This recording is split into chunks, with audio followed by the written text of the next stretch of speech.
All right. There's so many things I want to I want to ask you and for us to talk about, but basically, I want to start with the importance of being calm. And of course, the main topic of our webinar today is stress at the workplace. And I'm sure a lot of people are interested in knowing, like, how can you manage stress at the workplace specifically? But of course, this will be reflected in every other areas of your life. So what is the martial arts principle that applies to stress management, basically? Well, good question. It's a combination of martial arts principles and also, as I mentioned, from Western psychology. So first of all, I'm going to make a bold statement that might cause some reactions, which fine, we can talk about it in the last 15 or 20 minutes. And that is bringing the awareness, this is the first step, that no situation, circumstances, events, or individual actually causes stress.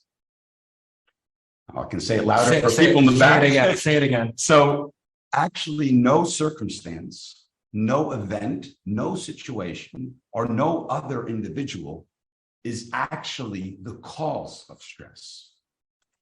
They are stimulants, they are trigger points. They can cause a reaction in you, and you react to that with stress. But at the end of the day, it's our own internal reaction to that, which really means the thought that we attach to the event, the circumstance, the individual, the thought, and then the meaning we give to that thought, and then the emotion. So why can some people be in a seemingly very stressful situation and be extremely stressed about it? And other individual can be very calm in the situation. Does that mean they're not interested in it at all, or they're just not emotionally attached to themselves? My answer would be no. There are tools, and we're going to do some of them. I'll offer an exercise that we can do towards the end. So stick around. We're going to have an exercise for it. Yes, and I want to stress, by the way, wrong choice of words. That the methodology that I actually offered is for people who are not necessarily interested at all in martial arts. Great if you are, it's kind of a prep, but you don't have to be. You don't have to go to any school and actually follow a martial arts training. It's more that I've distilled the whole mental, emotional side from it, the mind part from it. So if people don't want to go to train Kung Fu or do any martial art, that's fine. It's still just as effective. So the exercise I will give is just really a form of meditation or breathing. And everyone's probably very well aware of different forms of breathing. It's a slightly different one. We're going to do it standing. And I can also offer some tools for the mental side. So the importance of calmness.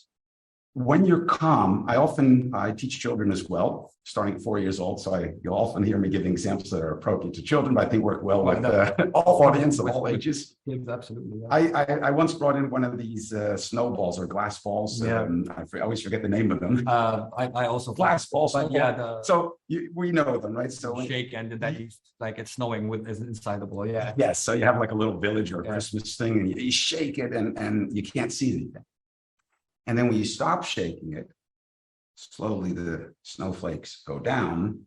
And what do you actually get? The first word that would come to mind is clarity.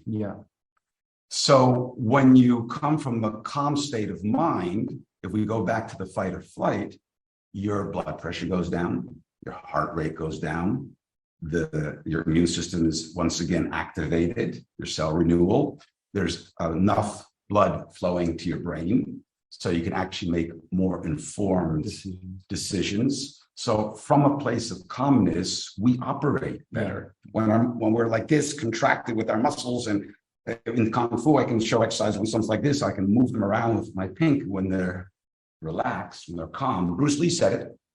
Be like water. We're gonna get into we can get there. Spoiler. Okay. So the calmness is the superpower. I believe we're also in a society where calmness and relaxation, we wouldn't say, oh, wow, that's a strength. So we want to see people with grit and perseverance, and that's all good. I'm not judging that or knocking that, and also has its place.